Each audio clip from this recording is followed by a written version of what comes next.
Hey, it's Tommy Allen from TommyAllenMusic.com. This week we have Tim Aves. Come check it out. Are you ready to party? I said, are you ready to party? Cause we're gonna pitch a Wang Wang Doodle all night long. All night long.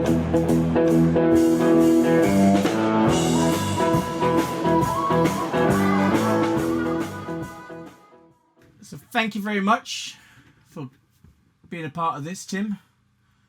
Pleasure. So it's been a while, but it's always nice to catch up with you. So yeah, we'll start with, what's your earliest childhood musical memory? Oh God, probably my granny playing the piano. Actually, she had been a piano player in the silent movies in the 1920s, and she lived in the house next door to where I grew up. And you used to hear her sort of playing her old upright piano through the wall, with an incredibly heavy right hand, or left hand, so the bass was really heavy. That's probably partly that. Partly, my mum was a singer of sorts as well, and my mum sort of bringing home records and things. Nothing very exciting. I think she had a couple of Beatles singles, but that was about as modern as she got. Okay, and how old was you back then? Well, I was born in 1958, so I would have probably been about 4, I suppose, at that stage. And then what led you down this path of the guitar then? How old was you when you first found the guitar? Well, the guitar was quite a late addition, really. Was it harmonica first then? Yeah. I mean, basically what happened was I'd long wanted to be in a band, sort of all through my teenage years, and done the stuff with tennis rackets and whatever, I think. But I'd never actually had a guitar. My mum wouldn't let me have a guitar because she considered it was sort of low and vulgar, I suppose. She was a regular hyacinth bouquet, very, very much concerned about appearances and stuff.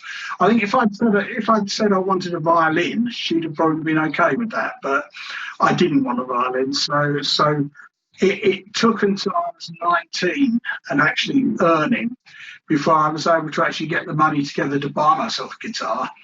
And I bought myself a bass, actually. I started off playing bass. This was sort of around the time of the punk rock thing, when I think it was Melody Maker, it might have been NME, used to have these free ads in the back of the magazine, because it was all part of this whole anyone can be in a band thing. And I answered an advert with 2 other guys who wanted to get a band together, and they all wanted to be the singer. So one of us decided to play guitar and one of us decided to play bass, and the bass was me. So I bought this really cheap, horrible Commodore Japanese bass, short scale bass. And then I sort of graduated to better basses, and I went from being a really bad bass player to only a bad bass player. So I played bass in a variety of bands for years and years. I started playing mouth organ after seeing Lee Brillo from Dr. Feelgood. I was a huge Dr. Feelgood fan all through the 70s. And the first time I saw Dr. Feelgood would have been in about 1975, and I went out and bought a harmonica the next day. Unfortunately, it was the wrong sort of harmonica. It was one of these funny sort of what they call them, chorus harmonicas or whatever, with 2 sets of reeds, which you can't bend. And then I bought a proper diatonic harmonica, but I didn't really understand about playing in the right key and all that. And it took me a while to cotton on to that. So in the meantime, I was, as I say, a very bad bass player. First of all, we had a punk band called the Rabid Corgis. Then it was a sort of rock cover band called Vieux Chapeau, because most of the stuff we played really was old hat. And then I had a sort of pop, sort of Elvis Costello-ish sort of band called Emotion Pictures for a while. And towards the end of that, we just started playing a lot more R&B stuff. And so I sort of decided that maybe what I ought to do is give up bass guitar, focus on singing, focus on playing the mouth organ, and try and get a sort of Dr. Feelgood style band together, which is what towards the end of 1982 I did. I put an advert in one of the local rags and found a bass player and a drummer who were interested, but couldn't find a guitarist. So I asked a friend of mine who was playing in another band at the time, Ian Cundy, if he'd come and play at the rehearsal, which he did. And that was the band for the next 17 and a half years, Automatic Slim, with 4 changes of drummer, or 3 changes of drummer, 4 drummers. And we did 17 and a half years and about 3,500 gigs before we packed it up in 1999. Right, Automatic Slim. Yeah. Okay, and Yeah. what year did you start that? That was 1982. November 82. 1982, we played our first gig in Basildon. And we played our last gig in 1999, although 2 years later we got together for which would have been our 20th anniversary. We got together for a charity gig and had such a laugh. We decided we'd do the odd gig now and again. And ever since then, Slim has played, I don't know, 6 gigs a year, something like that, just for a laugh. Haven't played this year for obvious reasons. We had 4 gigs booked, but they were all cancelled. And then in the meanwhile, I sort of got more into the sort of blues thing and started playing in a blues duo with a friend of mine. And then that sort of morphed into a band, which in turn then morphed into the Rockin' Armadillos. And that went on sort of in parallel for a number of years and then carried on until, God, about 2006, 2007, I suppose. When basically it was when Owen went off to America, really, that we had to give it up. And then is there Wolfpack as well? Yeah, so I then sort of drifted for about a year or so, and then Rob, my stepson, Big Rob, who played bass, Tank. He did a few gigs when Fergie Fulton, bass player, had a bad accident and couldn't play. And Fergie was playing in a band called Hokey Joint, who did quite well.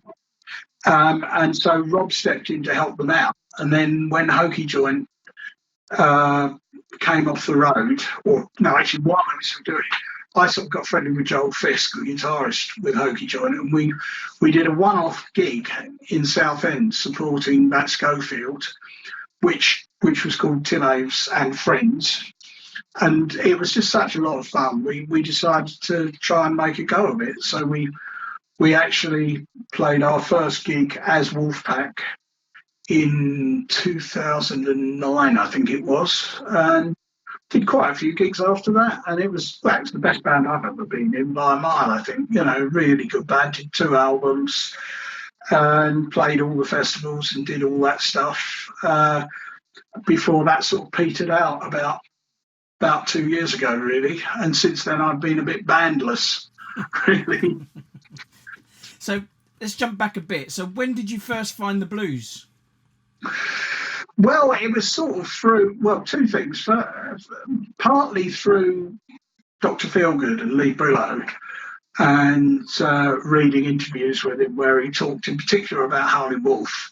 And I really, and how Howlin' Wolf was one of his big inspirations. And the more I sort of learned about Howlin' Wolf, the more I sort of got to see where he got a lot of it from. And Howlin' Wolf became a bit of an obsession for me as well, really. I'm still very much in the opinion that there was nobody quite like him in terms of power and passion and just otherworldliness, really. Just an amazing performer. I never got to see him play, but I was just a little bit too young to have seen him play before he died. but because he died before a lot of the other guys, because he had a liver problem. But it was just really, really something that took hold. The first Howlin' Wolf album I really heard was the London Sessions, the one with Eric Clapton, Bill Wyman, Charlie Watts, Stevie Winwood, and all that, which I know isn't especially well regarded by blues aficionados, but it's actually a very good album. I think it's got some really nice atmospheric stuff on it. And then from there, my sort of love of Howlin' Wolf sort of grew a bit. I mean, a few years later, we toured, Automatic Slim toured with Dr. Feelgood quite a bit one autumn. And so I got to sort of hang out with Lee Brillo quite a lot and talk about Wolf and about the blues and the people he loved. And I remember Lee telling me about seeing him at, I think it was Romford Odeon or somewhere like that, where he climbed up the stage curtains playing the harmonica and then slid down again. And you know, I mean, that was the thing. It was a big showman thing, which of course Lee was always a front man and a showman, and I inherited quite a lot of that sort of larger than life showmanship thing from Lee and from Wolf, really. Well, I remember that, yeah, from Monica's weekends. Oh, we had a lot of fun. Yeah, but seeing you with your band running out on the stage and Yeah, well, it's all about entertainment, really. You've got to be entertaining. Yeah. So your love now, would it be more harp or guitar? Well, I'm a pretty terrible guitar player still, but I love playing guitar. Basically, with Automatic Slim, I used to play slide guitar on a couple of numbers, and that was it. I always played harmonica.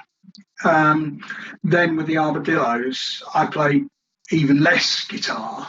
So one of the things when we put Wolf back together was that it would be an opportunity for me to play a bit more guitar, because over the years I'd graduated from truly awful to just terrible, and I could get away with quite a lot. And I love playing guitar. It's one of my joys, really. Harmonica I like playing as well, but I realised quite early on, I think, that there were some seriously good harmonica players out there, mainly because, or partly at least, because they practiced an awful lot. And I'm very lazy. I just find it really hard to practice either guitar or harmonica. So I do what I do, and that's it. But people seem to like it, and I seem to get away with it. The guitar thing is, again, it's just a fun thing. The thing is that leading a band or leading a jam, it's a lot easier if you've got a guitar in your hand, because you can actually steer the way a bit more than you can when you've got this thing in your mouth. Yeah, I just always picture you with a guitar for some reason. Yeah, well, because I play guitar a lot, and I've got quite a few of them. I post a lot about guitars, and I love guitars. You know, so how would you describe yourself then to someone in like an elevator pitch? Well, I'm a musician, really. I'm an entertainer. I would say I'm a front man, first and foremost. I'm a front man who sings, plays harmonica, and a bit of guitar. Really, that would be the thing. Or on other occasions, I would have described myself as musician, broadcaster, whatever, because obviously I did I did a 2-hour blues show every week for about 15 years, which was fun until it wasn't really. Basically, just very a huge commitment. But interesting, because it gave me the chance to come across a lot of music I probably wouldn't have heard otherwise, which was good, and make a lot of friends as well. Did you have to purchase your own music for that, or was it provided? No, well, I've got a fairly extensive music collection anyway. But the thing is that there's this organisation called the IBBA, the Independent British Broadcasters Association, that all the blues DJs belong to. And it's a sort of central contact point. And now everybody sends their albums, usually in electronic form, to the IBBA, which then disseminates them. It's quite a lot of hard copy stuff comes out as well, and so I went for a long while, several years, where I bought very few albums. Really, thing is, but that was one of the reasons why I gave it up, because it became a bit of a tyranny in its own right, because I was getting, I don't know, 10, 12 albums a week to listen to, and then you get a lot of pressure from artists saying, have you got the album? Are you going to play it? Whatever. And realistically, you don't really have the time, especially when you're doing a day job, which I was for a lot of that time. You don't really get the opportunity to listen to it and really do anything beyond playing the first few bars of something and deciding whether you're going to play it or not. And in a lot of ways, I enjoyed doing a blues show a lot more when it was a case of dipping into my own music collection and choosing songs that I really liked. Whereas I'm sure a lot of the other blues DJs would say the same, that you're under a tremendous amount of pressure to actually play all the new stuff all the time. And it's very hard to get out of that rut, really, because there's so much new material coming onto the market. Right, okay. So you sort of told a bit of what to play, what you sent. Well, not so much told. I mean, you're free to play what you like, but the point is that when you're getting all this stuff coming in and you're getting a lot of pressure, you either just ignore everybody, or you try and accommodate, or what you in fact you do is you try and work out what you like and play that. But when you've got that much stuff coming in, it's really hard to actually to assimilate all the stuff that's coming in. Yeah, so it becomes a job.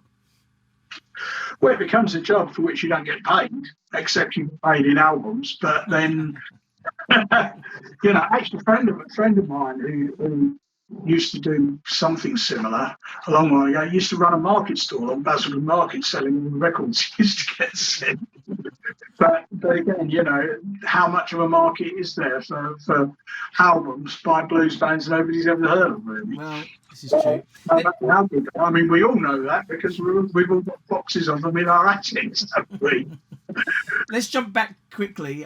So, what you do? What did you do in the daytime? Your day job? I worked as a journalist. I was mainly as a sub-editor, designing newspaper pages, editing copy, that sort of stuff, writing headlines. I worked for various sort of national and local papers. But although that was what I earned a crust doing, I always considered myself a musician first and foremost, really. So you never made the leap across to any sort of music magazines, or? Well, no, not really, because the thing about music magazines is that the pay is absolutely terrible, and everybody's trying to get into it. It's very, very competitive because it's full of people that just want to do it for the love of the music. And to be honest, I wanted to be playing music, not writing about it. So I needed to be doing a job that could give me the money I needed to actually go out and do that. I mean, at one time, I look back now and I wonder how the hell I had the energy to do it. Sort of, if you look back to I suppose the mid '80s to the mid '90s, really, where I was in two bands and a duo. I was going out to gig. I was gigging 3-4 times a week all over the country, and going to the occasional jam and doing a day job. And it was just completely mad. And somehow, I mean, I know, your energy tends to sort of expand to accommodate it, but now it's all I can do to actually go out and play 1 gig a week. I mean, I wish I had a gig, but so I mean, the day job was just that, I mean, I could have been working in a shop or driving a truck or whatever. So, but the music has always been the thing. Yeah, well, it's great the way you're keeping at all different things, just keeping with the music. I mean, you've also started your own live music event as well, didn't you, before all this kicked off? Yeah, I mean, basically 4 years ago, I got made redundant from the newspaper. and it coincided by misfortune in some ways with my dad dying and leaving me a little bit of money, which was enough to tide me over while I got on my feet and found various things to do. One of which was to do a bit of music promotion. I used to be involved years and years ago with a free festival down here in Burnham, a thing called Riverfest, which was an arts festival with a 2-day weekend free show, which was a lot of fun, and we used to spend a lot of time fundraising for it or whatever. And that stopped in about 2004. And a few years ago, I had this idea that I wanted to bring together particularly 3 blues acts from the circuit that I really love. And they were the Spike Drivers, Giles Headley, and Guy Tutor, who are sort of quite sympathetic to each other. They're all working in that sort of the more acoustic side rather than the more rocky side of the blues. And around that, I sort of came up with the idea for this sort of mainly acoustic blues festival that would then also bring in a bit of Americana and a bit of folk and whatever. And that became the first Blues at the Barns, where I ended up with those 3 acts as my final acts, plus about 4 or 5 other acts. And then we did 2 more Blues at the Barns festivals, and we had one lined up. We had a really good one lined up for this May, or May that's just gone. We had Alvin Youngblood Hart headlining, plus some amazing acts actually. And the aim was always to be a bit different. I mean, I know, we've both been to so many blues festivals where we've been working, and you see the same bands, and a lot of the bands are playing the same songs. Every blues festival you go to, there's one bloody song that you hear at least 4 times. And one of the things I was trying to do with this festival is, because it's diverse and we have some sort of oddball stuff and Americana, is that you don't have the opportunity to get bored, because it's very, very diverse. Okay, that's great. And so you're going to carry that on once things lift up, hopefully. And well, I do hope so. I mean, fortunately, we pulled the plug on it in March, just about a week before the lockdown was announced, and it was just at the time where I was able to cancel most things without losing very much money.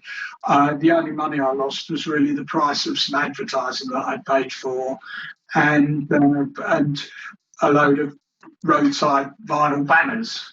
So I lost about 400 or 500 quid on it, I suppose, but which I'd rather not have done. But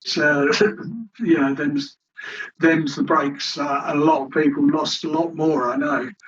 But I'm hoping that by next May, it's always the first weekend in May, the bank holiday weekend, that everything will have returned to a level of sanity where we can do it.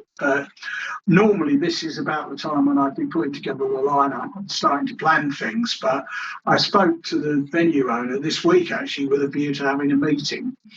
And because she, having opened about a month and a half ago, she's now having to readjust the way she operates to take into account the latest thing with all this Rule of 6 bollocks and all that.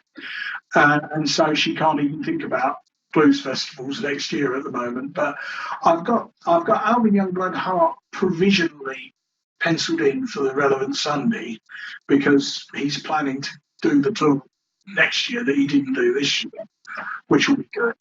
He's a great performer, good guy as well. And it would be nice to think that I can re-engage a lot of the acts that would have been playing this year. And we did do a virtual Blues at the Barns on the day with about 6 or 7 of the acts as part of Nick Garner's isolation festival that he was doing every week. Nick Garner in Chelmsford, he was doing this online fest, sort of 10 hours every Sunday, and he very kindly gave me a 2-hour slot in the middle of it when we actually put some of our artists on there, which was quite nice. but it ain't the same, is it? So, if you could go back and give yourself a younger you some advice, what advice would you give you? Um, give up the day job. Really? Probably, yeah. Probably sort of go for it. Uh, no, nobody. Well, I just, it was what I wanted to do most of my life, and it was something I only did peripherally. It's one of the reasons why I'm so pleased that Owen has managed to make a success of his musical career, and is still doing well. I mean, he's had a tough year with COVID and that. Obviously, he lost 3 or 4 really good tours this summer, but he's doing all right. Um, and it is very difficult to survive, but I think it's far better that you actually try and make a go of it, even if you end up having to go back to a day job because you've got a family and whatever. You have a go when you're young, because it's easier when you're young than it is when you're older. And what's that story that I read on Facebook where you had all your stuff nicked outside your house? Yeah, no, that was a very sad and shocking episode, really, which I don't really want to go into because it just winds me up and makes me very bitter and twisted. Whereas I walk around telling myself I'm over it. Basically, I lost £11,000 worth of gear, including 3 really nice and very cherished old amps. To having left it all outside on my driveway, ready to be collected to come down and do a Monica weekend. Funnily enough, we were supposed to be down in Torquay at the hotel, and Rob was running late with the van, and I went back in the house. I started piling it up on the drive so that we could get moving. Went inside the house for a couple of minutes, came out, and it had all gone. And I thought he'd taken it. I thought, oh, he's already done, because that's what he does. He's a piss taker. But no, and then when I phoned him, he said, no, I haven't got it.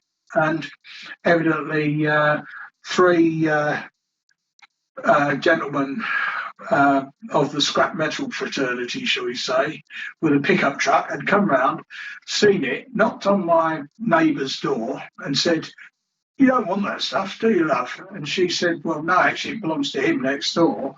And they said, oh, we'll go and ask him. But they never did. And that was the last I saw of any of it.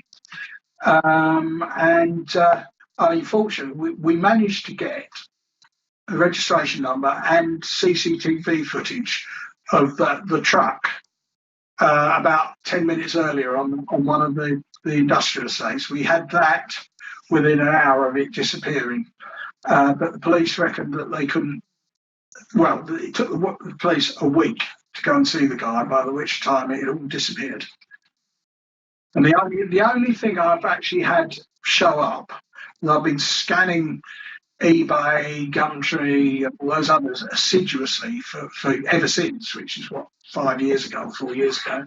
The only thing that ever showed up was this fella, which is a Rivera Design Deluxe Reverb 2, which cropped up on eBay just before the lockdown started.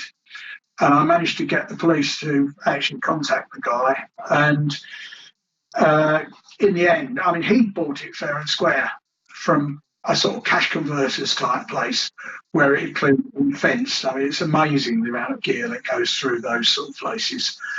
And he paid a very good price for it. And after a lot of umming and ahhing, I gave him half of what he paid for it. So everyone had lost out, but I got it back. But as you can see, I'm not short of amps, really. So, but it's just one of the hazards of doing what we do, isn't it? Yeah, I've only had stuff nicked once years and years ago out the car. They bent my steering wheel and got it out of the side door. Like I had them big double speakers, 15-inch PA speakers they were, but they couldn't open the boot, so they dragged them out the front door, and it was a Ford Fiesta with just the 2 front doors, no back doors, so it had a boot and 2 front doors. Yeah, and they bent the steering wheel, pulling them out the front. That was the only time. But yes, it just shocks you at the time, doesn't it? Because I was like you, I just coming out of the gig, and obviously packing up, putting him in the car, shut it all, locked it, and went in, come out maybe 30 minutes later to go home, and the glass had broken, door open, steering wheel bent, and it gone. It's like, Yeah. weren't long Yeah, I've never lost a guitar. That's the one thing I would say, because I never leave guitars anywhere. Guitars are always the last thing to go in the car, the first thing to come out, Yeah. and they always get left places because there's something about the attachment to a guitar, Yeah. which is very different to the attachment to amps or anything else, really, isn't it? Oh yeah, I remember BB King's book. It mentions he fell asleep in the car outside his house, and he woke up and he thought it was like Lucille calling him because the bloke was running down the street just right by his car window with the guitar. So he had to get out and run after him. Yeah. Yeah, So, I mean, no, I mean I've got a few guitars, but there's certain ones which I would be absolutely heartbroken if I lost. But well, fingers crossed, that they won't happen. So basically, yeah, I mean the other thing that I've been doing for the last two or 3 years is we've built a studio. yeah, I was going to get to that. Yeah. Yeah. So, and how's that going? It's up and running now, I believe. Yeah. I mean, that's been something else that I've long wanted to do, was to actually do something like that. I love working in the studio. I love the creativity of it. I still struggle with the digital audio workstation side of it. But my mate Pete, who's the engineer, is an absolute whiz with it. Basically, Pete had a studio in local school where he worked, and he ended up being let go, shall we say, by the school about 3 years ago, very suddenly, because they needed to save some money. And so they trumped some charges up against him and got rid of him without any compensation whatsoever. So he lost his job, and more important, or just as important, he lost the studio, which was the place where he was doing all the creative work. It's where we did all those amazing live sessions for the radio and all sorts of things. And so I started, it was around the time when I'd actually got a little bit of money from my dad's unfortunate demise. And so I decided that it would be nice to actually give Pete somewhere where he could do what he does best, which was to engineer and create stuff. And also, in the process, being selfish, actually having a studio of my own for the first time, and somewhere where I could rehearse, and somewhere where if I wanted to try and amp out like I did today, I could just go over and turn it up as loud as I liked. And so we hunted around, and we found on a farm as a guy we knew who was a sort of friend of ours, who's a farmer. He's one of the big farmers in the area, and he's a musician, and he'd got a practice room for his band in one of the farm buildings. And so that became our live room, and then we built a control room and a vocal booth and a few other bits on the side of it. We found a pair of big old double glazed or sort of triple glazed booth doors from a big studio in London, which had closed down. And we bought 2 pairs of those. One of them became our vocal booth doors.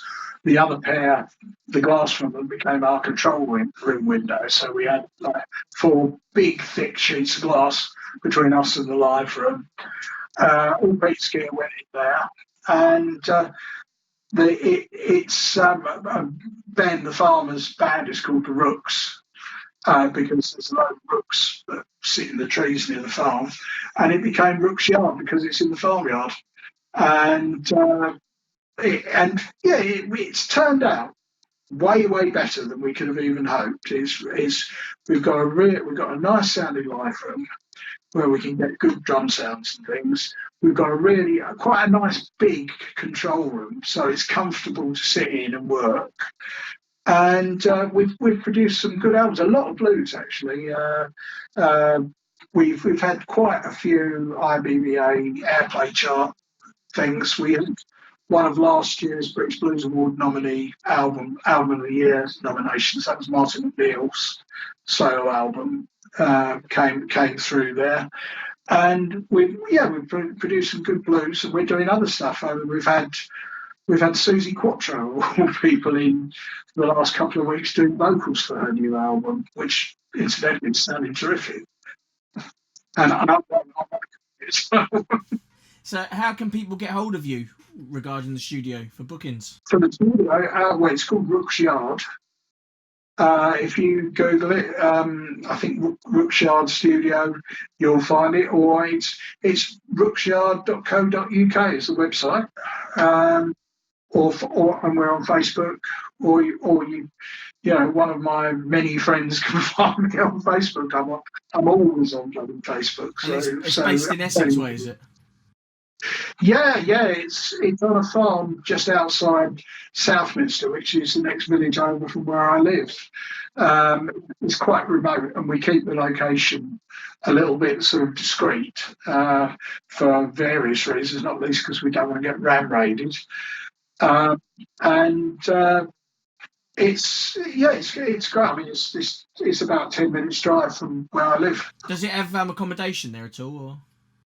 We don't at the moment, although we're working on that at the moment. That may be something we'll be able to offer in future.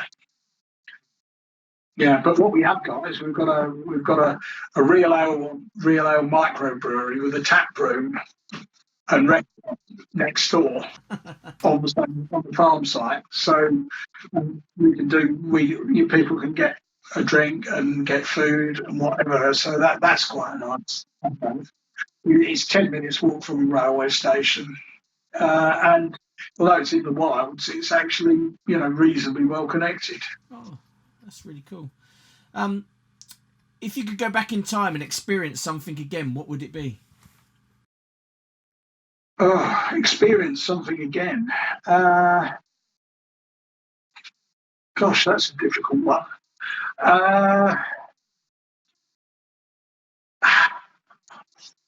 I think probably any of the dozens of amazing moments standing on stage with one of the bands, just standing there and thinking, "My God, this is amazing." I've been very, very fortunate to have worked with not one but two incredible guitarists. First of all with Owen, obviously, who sort of came up from, we started playing with him when he was 12. And then to find Joel, who is an amazingly fine blues guitarist. And the number of occasions when I've stood on a big stage and just felt the power of a great band behind me. That's something that I would go back to any time you like. What's your desert island disc? I think, having now had a chance to think about it, I'm going to go with Wang Doodle from the Howling Wolf London sessions. Okay. Because you've got Clapton on it. I'm not a huge Clapton fan, but I think he played some great guitar on that album. And it's just it's a very slow, atmospheric version of the song that sort of rambles along. And there's a point in it which invariably makes the hairs on the back of my neck stand up. And that is the bit towards the end of the song where Wolf turns around as the band are sort of playing out, and he says, "Let me howl for you people," and then he just howls. His sort of famous Howling Wolf howl, and it's just utterly magical. So yeah, I'll take that. If you had 3 wishes, what would you wish for? Oh God! I suppose we have to do world peace and all that stuff, don't we? I mean, I wish people would be a bit nicer to each other. That's a fairly obvious one, but it's not obvious to all the people who aren't nice most of the time. 3 wishes. I wish people would appreciate the blues more, and more people would come to the blues. And I wish this bloody COVID hadn't happened. What books are you reading at the moment? I'm a thriller nut. And I've got a few favourite authors, but by and large, I tend to I read on tablet, and I get sent this list every day of all these 99p books that are coming up on Google Play. And I tend to buy them and read them. I'm reading a book at the moment. I can't even tell you what it's called or who the author is, but it's quite good. Uh, that really helps you, doesn't it? Perfect. Yeah, I'm a big Michael Connolly fan, particularly the Bosch books. Mainly thrillers, really. And you took the leap to digital. You've sort of left the actual books behind, have you? Yeah, yeah. I did a couple of years ago. I just love the convenience of it. The fact when you go on holiday, you don't have to cart a load of books around. And yeah, I'm just used to it really. I mean, it's not easy in bright sunlight sometimes to read, but then I don't tend to go out in bright sunlight too often. Any other hobbies? Oh God. Well, building guitars or putting guitars together and modifying guitars, I suppose, which is a fairly obvious one. That's my latest. I saw that on your Facebook. Yeah. The fake Chinese Gretsch, and I'm just about to start work on or start putting together an electric 12 string for the studio. Because basically we've tried to actually build up a sort of collection of instruments at the studio. We've got quite a reasonable bass that works well. We've got a 12-string acoustic. We've got a whole box full of percussion, which is amazingly useful on sessions. And it just occurred to me that a 12-string acoustic electric would be quite a fun thing to have over there. Otherwise, I don't know. I love walking. Although, as I say, I've got this problem with my knee at the moment. I've just had a steroid injection in it to free it up. But I love walking by the river here. I love travelling. Me and my girlfriend were going away a lot. Last year we went away probably 6, 7 times, just short breaks all over the place. Obviously, travelling to America to see Owen is something I love doing. And I've got 9 grandchildren, and that's quite an absorbing hobby in itself. Quite an expensive one at Christmas as well. What are you watching on TV? Any Netflix or Amazon Prime? Yeah, I watch no live television whatsoever. I don't. My television aerial appears to stop working, so I don't actually have Freeview. I've got a Netflix subscription and an Amazon Prime. What am I watching at the moment? You'll laugh at this. It's a series I've never heard of, which I came across a couple of days ago, called Misfits. A British sort of comedy sci-fi thing about five young offenders on a community payback scheme and get struck by lightning and end up being given superpowers. I mean, it's completely ludicrous, but there's something quite amusing about it. Do you have any favourite quotes in life? Yeah, Jim Morrison. Have a good time all the time. No, I mean that's a cheap shot. Well, I think there's a lot to be said for the do unto others as you would be done to yourself. And it's astonishing the number of people that just don't have any grasp of that sort of concept or any empathy. Well, I'm going to ask you a few quick fire questions. Yeah, okay. So, cash or card? Card since the lockdown. Stay or leave? Are we talking EU? Whatever you want to think. Stay or leave? Yeah, definitely. Went on the marches and everything. Love or money? Oh, Christ, that's a difficult one. Love, I think, I suppose. Morning or night?